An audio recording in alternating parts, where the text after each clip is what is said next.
Paz y bien, hermanos, ¿qué tal? ¿Cómo están? El día de hoy vamos a tener un tema muy interesante con el apoyo de nuestra hermana Nayeli y pues espero que les guste. Paz y bien, hermanos, ¿cómo están? Bienvenidos al primer tema y video de la Pastoral de Música. Mi nombre es Nayeli Díaz, para los que no me conocen, y bueno, vamos a empezar con el tema.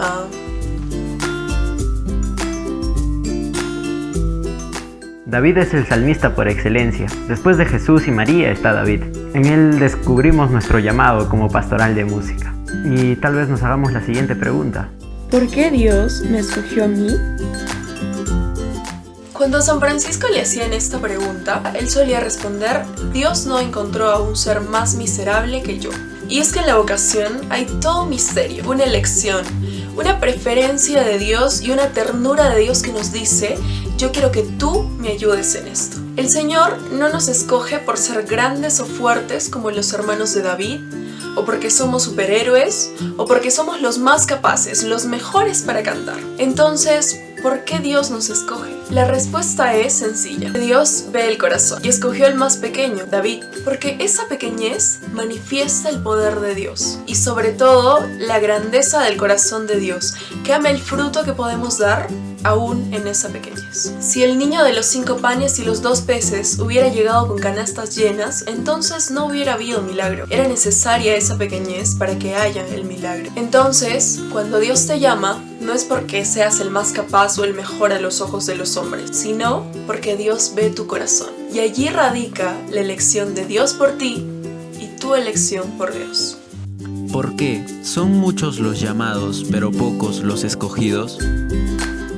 Tener una vocación implica 3 cosas. Primero está el llamado de Dios, que es algo que todos tenemos.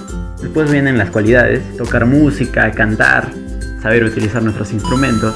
Y bueno, la más importante, que es la respuesta que le vamos a dar a Dios. Si le vamos a decir que sí o le vamos a decir que no. Aquí es donde viene esa frase tan importante, ¿no? Muchos son los llamados, pero pocos los escogidos. Nos preguntaremos, ¿por qué son pocos los escogidos?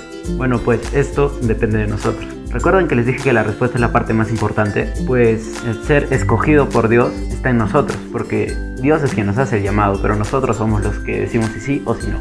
En el libro del Apocalipsis, en el capítulo 3, en el versículo 20, hay un texto bíblico que dice: mira que estoy a la puerta y llamo, si alguien escucha mi voz y me abre, entraré a cenar con él y él conmigo. Y aquí es donde nos damos cuenta que el Señor confía en cada uno de nosotros y busca nuestra respuesta, ya que dice: si escuchas mi voz y me abres. Y es nuestro trabajo asegurarnos y abrirle esa puerta y decirle que sí. Pero este llamado de Dios también implica conversión, no solo es decir que sí y ya. No como aquel muchacho en el Evangelio de Marcos, capítulo 10, del 17 al 23, en el que le dice: maestro, ¿qué debo hacer para salvarme, para llegar a la salvación? Y Jesús le dice: cumple los mandamientos, cumple con lo que mi Padre te ha dejado y dale el amor al prójimo. Y el muchacho le dijo: pero Señor, Padre, yo ya hice todo eso. Yo desde pequeño he trabajado por dar el amor y cumplir los mandamientos. Entonces ahí es donde Jesús le dice: vende todo lo que tienes y sigue.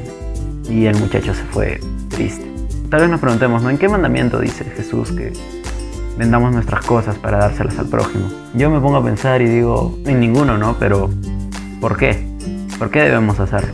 Bueno, y Jesús dice: qué difícil es que aquellos que tienen riquezas lleguen a la salvación. Pues es algo para pensarlo, ¿no? Pensarlo bien, porque nos vemos y decimos: wow, Dios quiere que vendamos nuestras cosas para que nos salvemos. Y pues pensándolo mejor les digo que no tenemos que vender solo nuestras cosas, sino que tenemos que sacrificar parte de nosotros, matar al hombre viejo, al antiguo Claudio, al antiguo ustedes.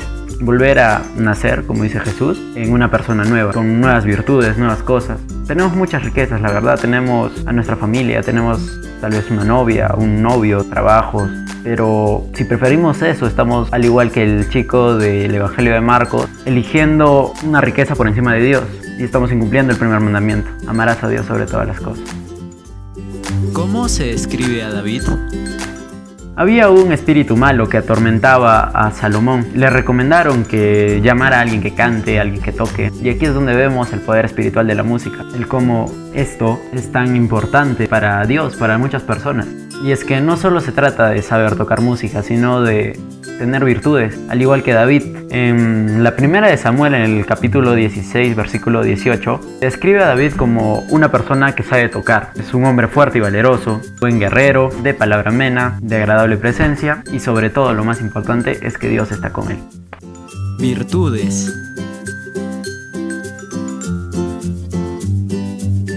La primera virtud que tenemos es que sabe tocar y cantar. Como ya sabremos, es necesario tener la habilidad de saber cantar o tocar algún instrumento. Y si no la tenemos, pues tratar de desarrollarla y mejorarla.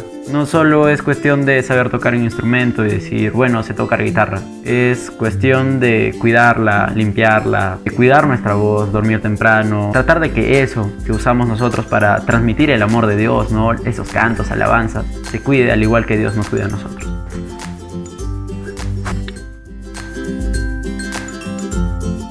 ¿Pero en qué radican la fuerza y la valentía? Pues no en la imagen, no en el protagonismo, porque tenemos muchas tentaciones, podemos caer en la vanidad, en el juicio. Pero entonces, ¿en qué radican? Pues cuando nos dejamos llevar por el Espíritu Santo, cuando dejamos que Él obre en nuestras vidas. Radica en morir a nosotros mismos y empezar a vivir en el orden de Dios, en ser disciplinados, puntuales, en ser humildes y en saber perdonar. La tercera virtud de David es que es un buen guerrero. Pero, ¿qué quiere decir esto? ¿Que nosotros tenemos que luchar? Bueno, en cierta parte sí. Consiste en conocer el poder espiritual que tiene la música para las personas, para Dios. Y nosotros ser conscientes de que no podemos ejercerla si no estamos en gracia de Dios. No podemos ejercerla si no estamos cantando al igual que oramos. Porque San Agustín dijo, el que canta ora dos veces, y si cantar es una oración tenemos que hacerla con amor y de la mejor forma. Y a su vez, utilizar esta oración como método de vencer a nuestros enemigos espirituales. Siendo, al igual que San Francisco, evangelio vivo, podemos demostrar a los demás que Dios nos ama de una forma muy hermosa. Y como pastoral de música tenemos nosotros que tener una relación cercana con Dios. Y nosotros estamos revestidos con una armadura, no una armadura humana, estamos revestidos con la armadura de Dios. Recordemos a David, él no fue con una armadura humana ya que le quisieron poner la armadura de Saúl, pero Saúl era un hombre robusto y fuerte y David era más pequeño y esa armadura a él no le servía. David estaba revestido con la armadura de Dios, porque si nos metemos a la batalla espiritual sin esa armadura, sin la oración, sin haber cantado a Dios, sin alabar y sin habernos llenado de él, corremos grave peligro espiritual. Es necesario estudiar, nutrirnos de la palabra de Dios, de su sabiduría, porque de allí brota nuestro servicio. El primer canto del Nuevo Testamento, el Magnificat, María, Madre Nuestra, lo canta llena del Espíritu Santo y nos demuestra que conoce en profundidad la palabra de Dios. Todo lo que canta está impregnado de esta palabra. Entonces, si nosotros estudiamos esta palabra, nuestro canto va a ser mucho más profundo. La quinta virtud es de agradable presencia. Algunos ya no podemos hacer nada, ¿no? Algunos ya nacimos así, pero ¿qué significa de buena presencia? Por ejemplo, aquí tenemos unas imágenes de nosotros los heraldos cuando cantamos villancicos juntos y vemos que todos estamos uniformados, todos llevamos el mismo color, el mismo polo y todos demostramos fraternidad. Es un signo de que todos queremos cantar una sola voz y demostrar que somos hermanos. Pero esto también se muestra en nuestra puntualidad, en nuestra perseverancia, en nuestra forma de vestir, en cómo llegamos. Pues aquí demostramos qué tanto queremos a Dios y qué tanto queremos realizar el servicio que Él nos ha dado. Tenemos que cuidar nuestros gestos, por ejemplo cuando un hermano se equivoca con la guitarra, o cuando contestamos el celular sin que nadie se dé cuenta. Aló mamá, estoy en misa, no puedo contestar.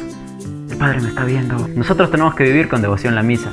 Debemos pasar desapercibidos porque los protagonistas no somos nosotros, pero también tenemos que estar preparados para que los demás hermanos nos miren a nosotros como un ejemplo de puntualidad, un ejemplo de pudor, un ejemplo de cómo vivir la misa, ya que el que está enfrente de nosotros es el Rey de Reyes.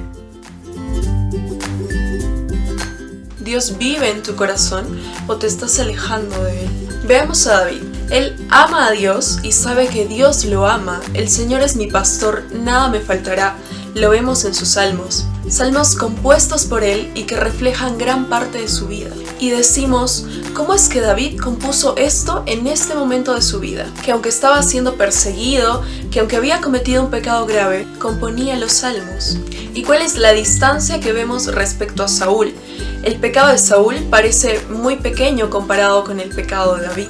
Y entonces nos preguntamos, ¿dónde está la santidad de David? No está en que no haya cometido pecado, sino en la confianza que tiene de volver arrepentido a los pies de Dios, de clamar el perdón de Dios y confiar en que Dios lo va a perdonar.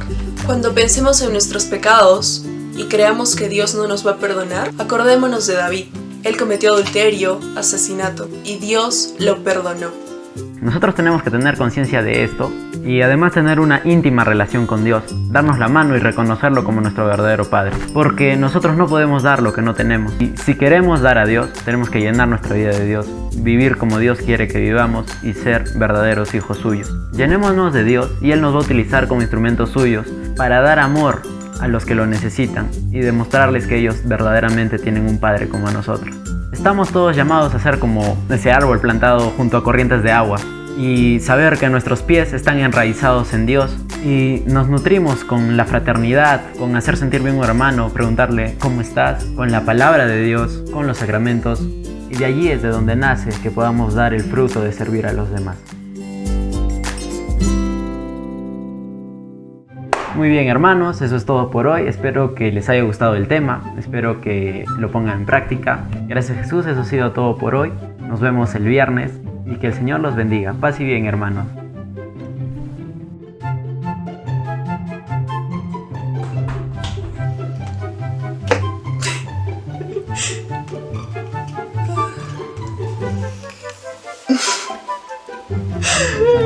Amo mi fraternidad.